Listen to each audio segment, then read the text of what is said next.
A ver, pensemos en el sistema digestivo. Es increíblemente complejo, ¿verdad? Nos permite sacar energía de todo lo que comemos. Pero, ¿y si les dijera que todo ese sistema tan sofisticado empieza como algo, bueno, súper simple? Un tubo. Así es, un simple tubo. En esta explicación vamos a desentrañar ese increíble viaje, una especie de origami biológico que transforma esa estructura básica en el sistema digestivo que todos tenemos. La pregunta es, ¿cómo? ¿Cómo es que una simple capa de células puede doblarse, retorcerse y dar lugar a uno de los sistemas más complejos del cuerpo? Entender esto es, en parte, entender cómo nos formamos. Así que vamos a seguirle la pista a ese tubito, paso a paso, viendo cada pliegue, cada giro, cada brote que va construyendo la maquinaria que, literalmente, nos mantiene con vida. Bueno, arranquemos por el principio de todo, los cimientos. Para eso tenemos que viajar a las primerísimas semanas del desarrollo, cuando todavía no hay órganos que podamos reconocer. Ahí es donde se pone la primera piedra, la estructura base de todo, el intestino primitivo. El proceso es fascinante. Es casi como si estuviéramos viendo una clase de origami. Pensemos en una capa de células, el endodermo, como si fuera una hoja de papel. Lo que hace el embrión es plegarse sobre sí mismo, ¿no? Y al hacerlo, ¡zas!, atrapa una parte de esa hoja en su interior. Y con eso forma un tubo hueco. Es de verdad una proeza de la ingeniería biológica. Y listo. Ahí lo tenemos, el plano maestro. Este tubo, tan simple como parece, ya tiene todo definido de punta a punta. Por un lado, la futura boca y por el otro, el futuro ano. Absolutamente todo el sistema digestivo que conocemos va a nacer de las paredes y de las expansiones de esta estructura tan básica. Ok, ahora que tenemos el tubo, enfoquémonos en la parte de arriba, el tracto superior. Aquí, la región de la faringe es mucho, pero mucho más que un simple pasadizo. Se convierte en un verdadero centro de construcción, superactivo, de donde van a salir estructuras clave para la cabeza y el cuello. Fíjense en esto. De las paredes de esa faringe primitiva empiezan a brotar unas bolsitas. Y aquí es donde vemos lo increíblemente eficiente que es la biología. Porque estas bolsas, las bolsas faríngeas, no solo van a formar partes del oído o de la garganta. No, de ahí también salen glándulas endocrinas súper importantes, como el timo y las paratiroides. Todo del mismo lugar. ¡Impresionante! Muy bien, aquí es donde la historia se pone de verdad dinámica. Agárrense, porque el estómago no se limita a crecer y ya. No. Realiza una rotación súper compleja que va a definir por completo cómo se organiza toda la parte de arriba del abdomen. Es un momento clave.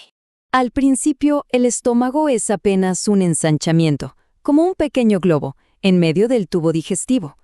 Está ahí suspendido por unas membranas, los mesenterios, que son como sus anclas a las paredes del cuerpo.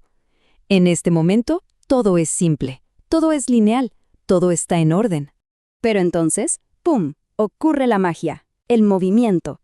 Primero, el estómago gira 90 grados sobre sí mismo, como si estuviera dando una vuelta. Y luego, se inclina un poco.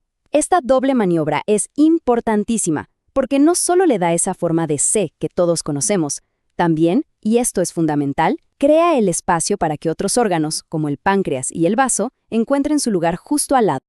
Claro, mientras el tubo principal está en pleno movimiento, retorciéndose y alargándose, no está trabajando solo. Ahora entra en escena el elenco de reparto. Los órganos accesorios más grandes, que son el hígado y el páncreas, empiezan a brotar de su pared. Imagínense, como si fueran ramas que le crecen a un tronco. A ver, el hígado. Empieza como un pequeño brote de células que sale de la capa de adentro, el endodermo.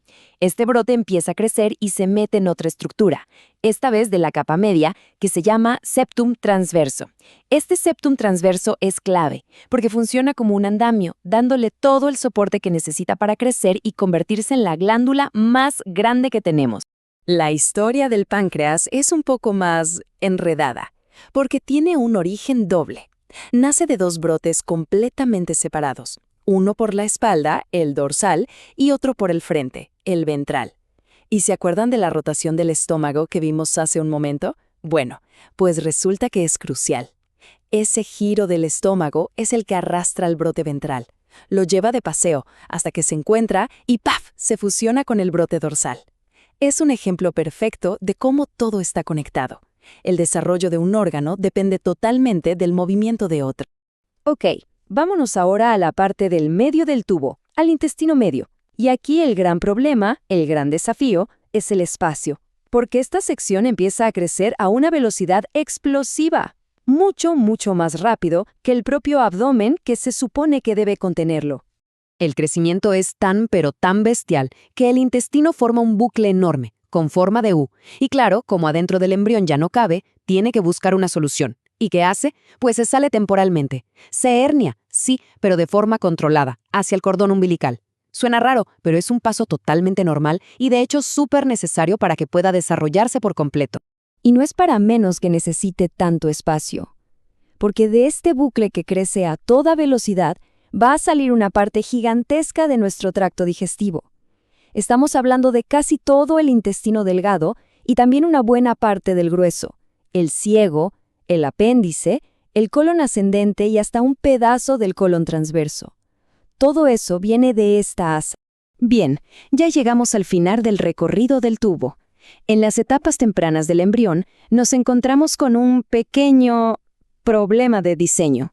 Hay una única salida, una cámara compartida para todo, para el sistema digestivo, el urinario y el genital. Se llama cloaca. Y obviamente, esta situación de todo en uno tiene que resolverse. ¿Y cómo se soluciona? Pues con la aparición de una estructura clave, el tabique urorectal. Pensemos en él como una pared, una cortina que empieza a crecer y a bajar poco a poco, hasta que divide por completo esa cavidad única, la cloaca, en dos compartimentos totalmente separados e independientes. Y el resultado de esa división es simplemente una separación funcional perfecta. El compartimento de atrás, el seno anorrectal, se convierte en la parte final del sistema digestivo, el recto y el conducto anal, mientras que el compartimento de adelante, el seno urogenital, dará origen a todo lo demás, la vejiga y las otras estructuras de los sistemas urinario y genital. Problema resuelto. Es increíble, ¿no? Toda esta danza de desarrollo perfectamente orquestada. Esto nos enseña algo sobre la fragilidad y al mismo tiempo la increíble resiliencia de la vida. Nos deja pensando, ¿qué nos dice este proceso tan preciso sobre el delicado equilibrio que se necesita para que la vida simplemente exista y funcione?